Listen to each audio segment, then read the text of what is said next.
নওগাঁর রানীনগরে ওমর বক্স নামে এলজিইডির উপসহকারী প্রকৌশলীর ঝুলন্ত লাশ উদ্ধার করেছে পুলিশ। বিস্তারিত দেখুন রানীনগর প্রতিনিধি কাজী আনিসুর রহমানের প্রতিবেদনে। বৃহস্পতিবার দুপুরে নিজ বাসা থেকে তার মরদেহ উদ্ধার করে ময়নাতদন্তের জন্য মর্গে পাঠানো হয়েছে।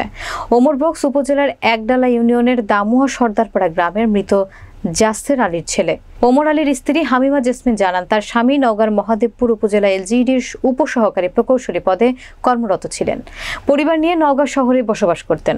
বুধবার দুপুরে নওগাঁর বাসা থেকে গ্রামের বাড়িতে আসেন। গ্রামের বাসায় একমাত্র মা ছাড়া আর কেউ থাকেন না। বৃহস্পতিবার সকালে জানতে পারেন বাসার রুমের ফ্যানের সাথে গলায় দড়ি দিয়ে আত্মহত্যা করেছেন। বেশ কিছুদিন হলো হঠাৎ করে মানসিকভাবে অসুস্থ হয়ে পড়েছিলেন। হয়তো এমন মানসিক অসুস্থতার কারণে আত্মহত্যা করেছেন।